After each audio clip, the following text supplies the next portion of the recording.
రాజాదిరాజ రాజమాతాండ సాహితీ సమరాంగణ సార్వభౌమ శ్రీకృష్ణ దేవరాయల వారు విచ్చేస్తున్నారు.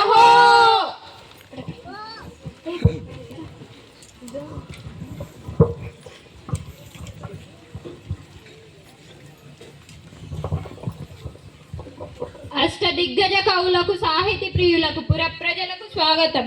మా పాలనలో జీవితాన్ని ఆనందంగా గడుపుతున్న జానపదుల సైతం కొన్ని రసవంతమైన సమస్యలను పంపించారు. మీరు వీటిని రసవత్తరంగా పూరించి నేటి బూర విజయ సభను రంజింపచేయండి. చిత్తం రాజేంద్ర, కవిచంద్ర, మీతో నేటి బూన విజయ సభను ప్రారంభించాలని నా అభిలాష. మీ ఆలోచన నిజమే పెద్దనామాత్య, కానీ ప్రభుల ఏలబడిలో ఎన్నో భాషలుండగా తెలుగు భాషపై ఇంత మక్కువ చూపడానికి గల కారణమేమిటో? అదేమిటి సూరణ కవి?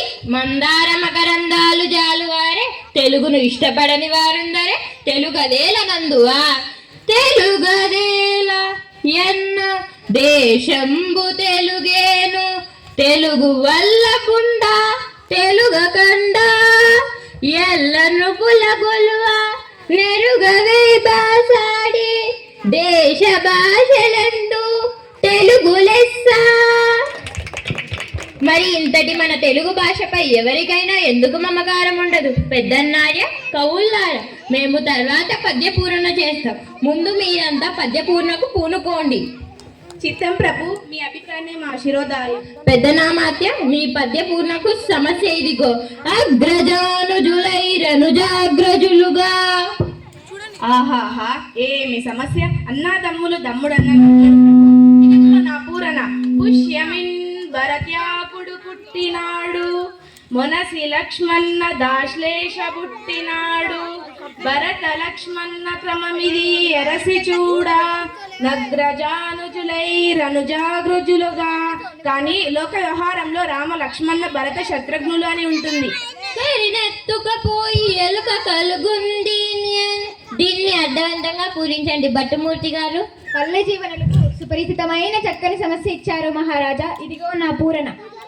కరులు చిలకలు లెద్దులు శర్కరతో నరించి ఆచ, కడన్ బెట్టడిచో గరి మరిచె వర్తకుండా, గరినెత్తుకపోయి ఎలుక గలుగుంది. ఆహా, ఎంత అద్భుత పూరణ! ఎలుక ఏనుగునెత్తుకొని పోగలదా? ఆ ఏనుగు రంధ్రంలో పట్టునా? ఏనుగులు, చిలకలు, ఎద్దులు మొదలైనవి చక్కెరతో చేసిన బొమ్మలు. వ్యాపారి పగలంతా వాటిని అమ్మాడు.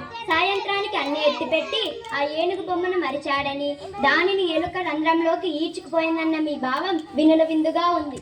బహుబాగు. కృతజ్ఞతలు మహారాజా. ముద్దు పలుకుల ముక్కుతి మన కవి అందుకోండి. గదన్న ఘన సంపన. దీన్ని పూరణ చేయండి. రాజశేఖర, మానవులలో ఆడిన మాటలు తప్పేవారు కొందరు ఉన్నారు, కానీ జంతువులలో దీనిని చూడలేం. అయినా దైవకృపతో నేను పూరించెదను. ఆడిన మాటను తప్పిన గాడిద కొడుకంచు తిట్టగా విని, అయ్యో వీడా నా కొడుకని యొక్క గాడిద ఏడ్చెంగదన్న ఘన సంపన్న.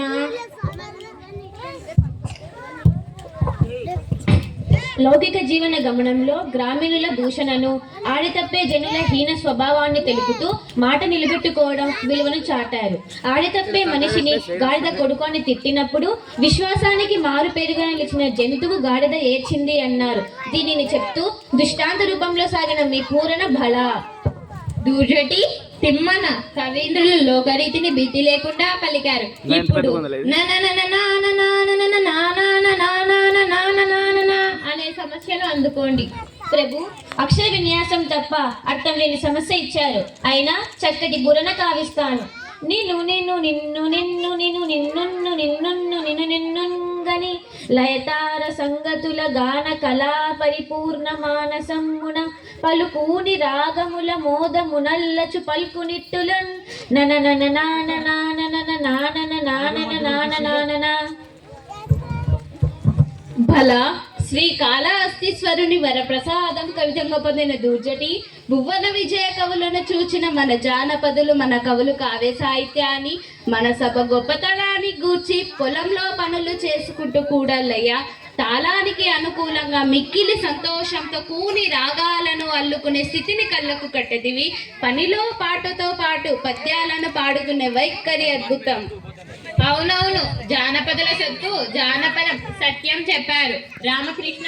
తదుపరి మీరే వంతు. మీ పదగుంపనాన్ని మేమెరుగుదుము. మేక మరియు తోక ఈ రెండు దత్త పదాలతో ఒక సీస పద్యం చెప్పండి. మమ్మేరిన దేవరా నన్నాదేశిస్తే కాదంటాను, ఆలకించండి మహాప్రభు.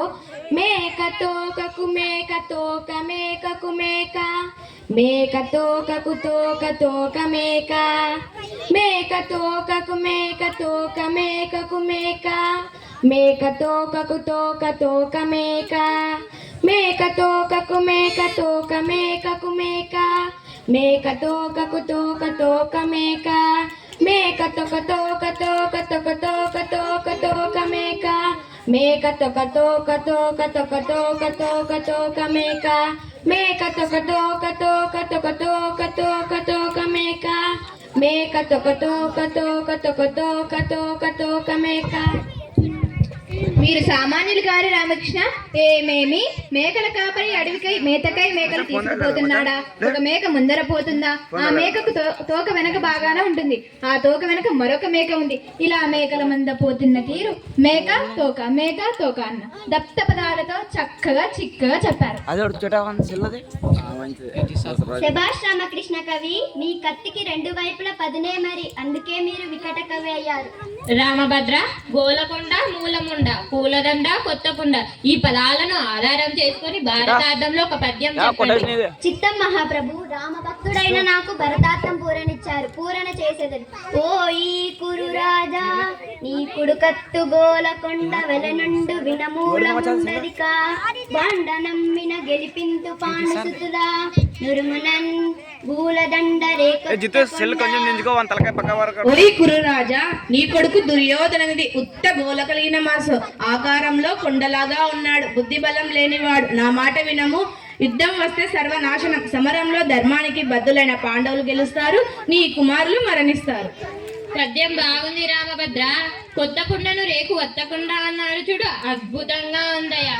తర్వాత పింగళి సూరణ, మా ఆరాధ్య దైవమైన శ్రీహరి దశావతారాల గురించి అశుగా ఒక పద్యం పూరించాలని వేరొకరు పంపారు. పూరించండి. శ్రీహరి భక్తునికాయ శ్రీకృష్ణ దేవరాయ కోరినట్లే వినిపిస్తాను.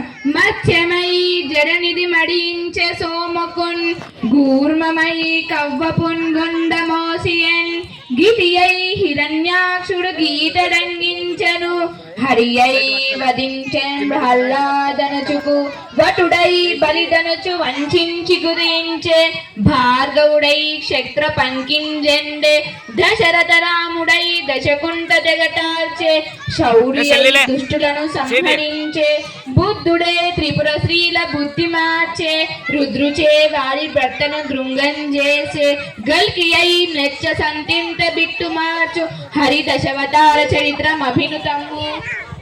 మత్స్యావతారణ సోమకాసురుని చంపాడు. కూర్మమై మందరగిరి మోసి కాల సముద్రం చిలకడానికి సాయమయ్యాడు.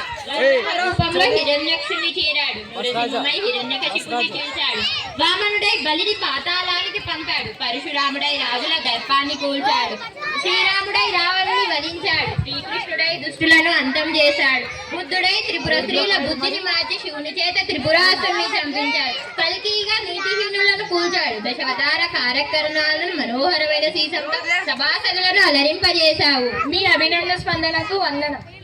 మహాప్రభు, వచ్చే దారిలో ఒక జానపదుడు ఒక సమస్యనిచ్చారు. మీరు అనుమతిస్తే మీకు ఇస్తాను.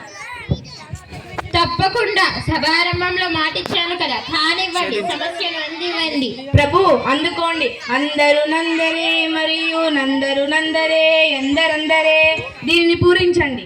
అది సంగతి. ప్రభుల వారికి ఇవ్వదగిన సమస్యే. అష్ట దిగ్గజ కవులారా, నా కీర్తిని దిగంతలకు వ్యాపింపచేయాలన్న మీ కుతూహలానికి సంతోషం. పూరణ చేసేదను. సంతోషం. ఆలకించండి. కొందరు పాండితి జనులు, కొందరు నాగర కుల్వదావదులు, కొందరు చాతురీ ప్రియులు, కొందరు నీతికి భూతికి సిద్ధహస్తులు, కొందరు నాయకులు, కొందరు గాయకులందరందరే, అందరూ నందరే మరియు నందరు నందరే ఎందరందరే. సభలో కొందరు పాండిత్యమే ధనంగా కలవారు, కొందరు నాగరికులు, ఇంకొందరు ప్రవక్తులు, మరికొందరు చాతుర్యాన్ని